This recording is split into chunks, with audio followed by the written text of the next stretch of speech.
Hey everyone, it's Susie here, and today we're playing Watcher of Realms. For today's video, we have dev insights to go over. The last one actually revealed quite a lot, so let's see if the same is true now.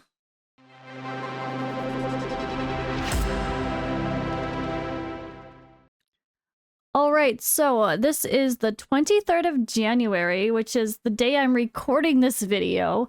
So to be very clear, if any more big news or controversial things happen, blah blah blah, within the next couple days, please note that I'm recording this video as of the 23rd, and yeah, I've already made a comment, read, shared, whatever. The post that is from the notice where Watcher kind of addressed that we have news coming regarding, I guess, the US stuff.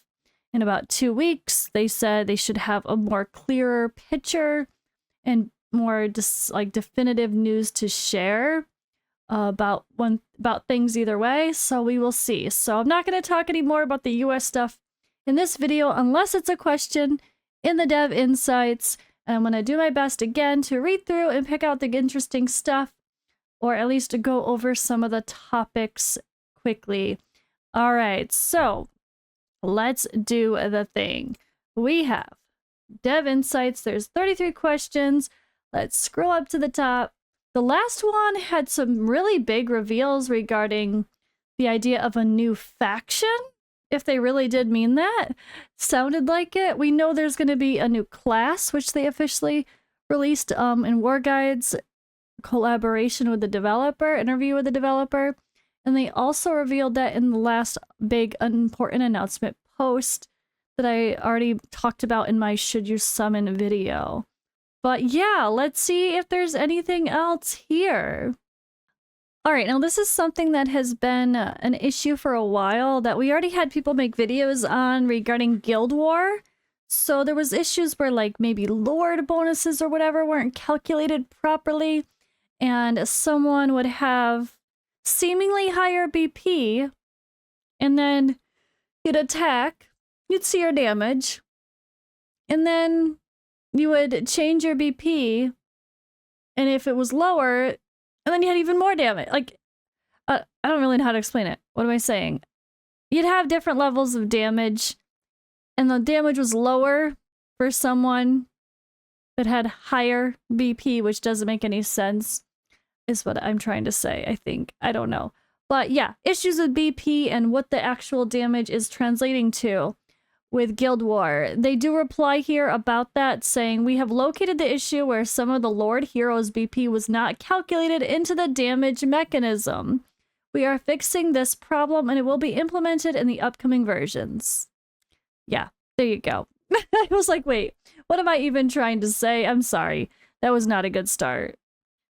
Alright, and one of the matters that has been stated since probably the very first Dev Insights ever,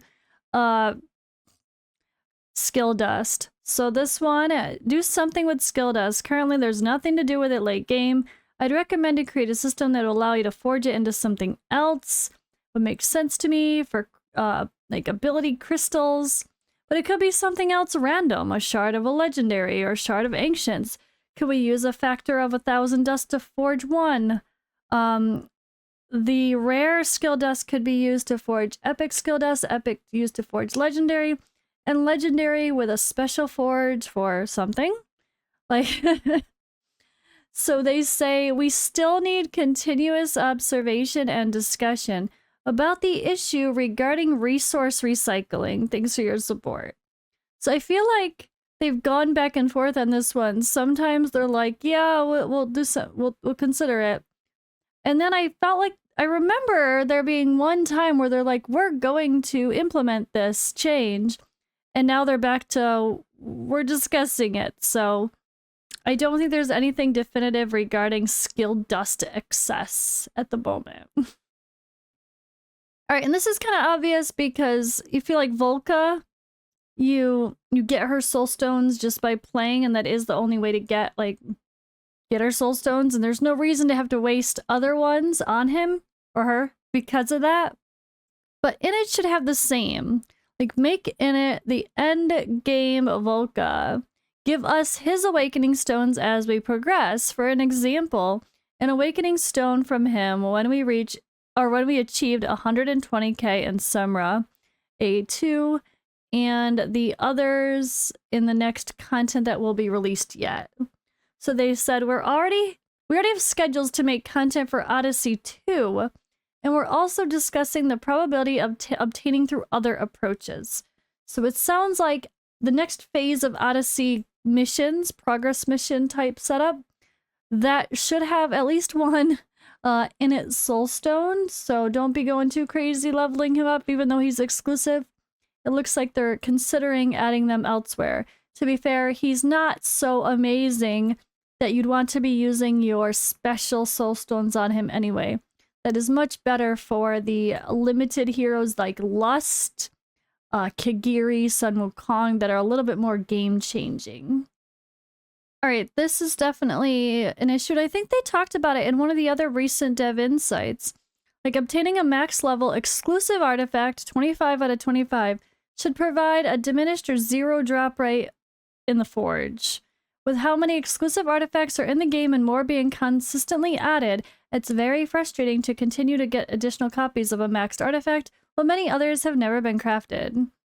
They do reply saying, thanks to your feedback, we may not implement this mechanism at the moment, but we have noticed the issue you encountered. We will discuss and make improvements according to the data and players' feedback.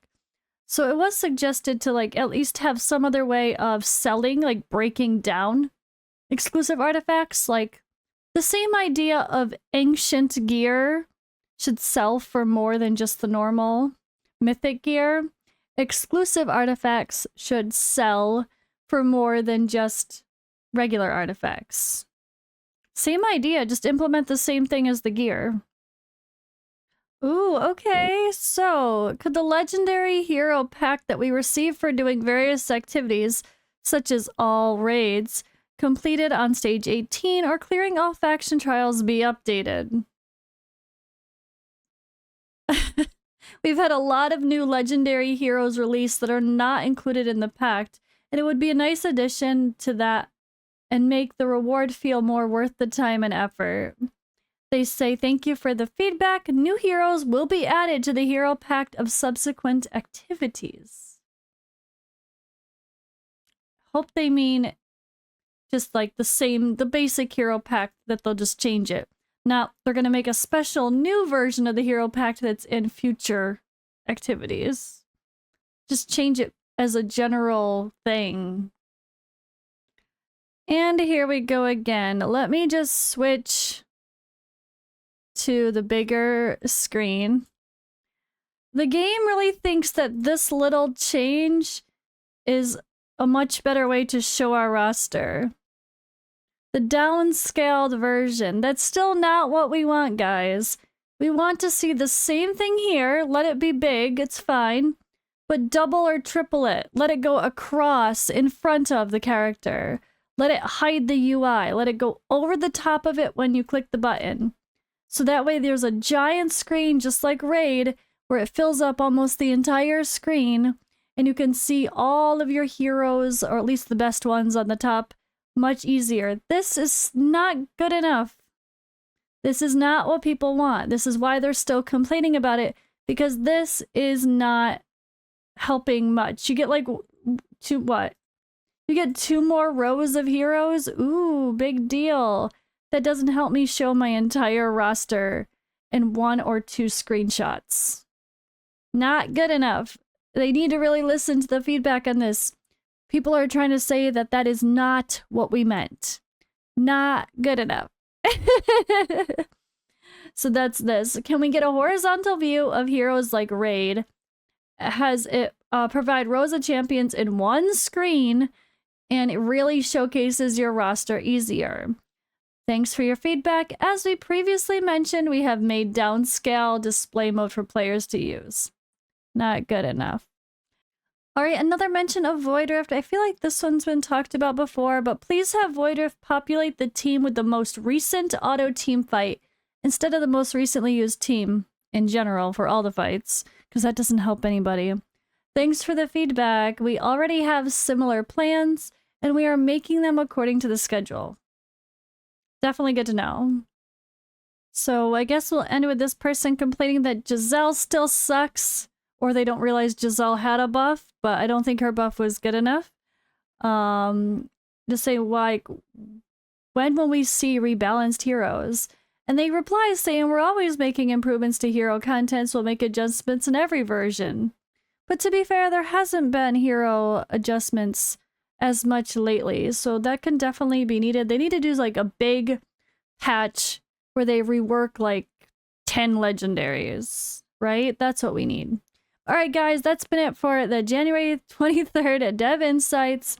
Again, if you're watching this, I might be posting this 2 or 3 days later because it's a little less urgent, just fun, casual conversation, seeing what the game is considering or not. But I hope you guys are having a good weekend, and or had a good weekend, and I will see you in the next video.